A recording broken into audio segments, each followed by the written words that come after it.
महाकवि कालिदास चंद्रगुप्त विक्रमादित्य के समकालीन माने जाते हैं।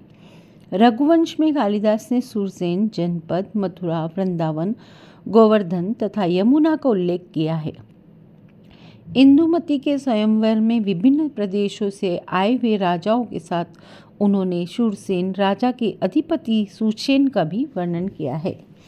मगध, अंशु, अवंती, अनूप, कलिंग और अयोध्या के बड़े राजाओं के बीच शूरसेन नरेश की गणना की गई है।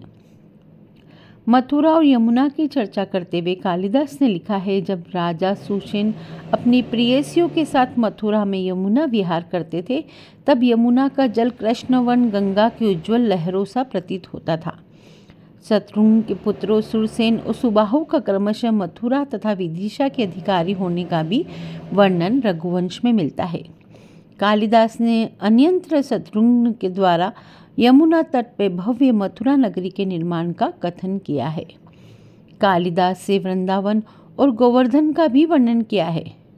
कालिदास के उपयुक्त वर्णन से तत्कालीन सुरसेन जनपद की महत्वपूर्ण स्थिति का अनुमान लगाया जा सकता है। जब राम लंका से लौट रहे थे, तब पुष्प विमान में बैठी सीता को दंडकारण्य तथा पंचवटी के उन स्थानों को दिखा रहे थे जहां उन्होंने सीता की खोज की थी। इसका बड़ा ही सुंदर एवं मार्मिक दृष्टांत कालिदास ने रघुवंश के 13वें सर्ग में किया है। इस सर्ग से पता चलता है कि कालिदास की भौगोलिक जानकारी कितनी गहन थी। अयोध्या की पूर्व ख्याति और वर्तमान स्थिति का वर्णन कुश के स्वप्न के माध्यम से कवि कालिदास ने बड़ी कुशलता से 16वें सर्ग में किया है। कालिदास संस्कृत साहित्य के सर्वश्रेष्ठ कवि हैं। हिंदी काव्य शक्ति और प्रतिभा के कारण उन्हें कवि कुल गुरु की उपाधि से सम्मानित किया गया है। वास्तव में कालिदास संस्कृत साहित्य की वर्णमाला का माध्यम है। पश्चिमी और भारतीय प्राचीन विद्वानों की दृष्टि में कालिदास सर्वश्रेष्ठ और अद्वितीय कवि है। अन्य कवियों की तुलना में उनकी बहुमुखी प्रतिभा उन्हें विशिष्टता प्रदान करती है।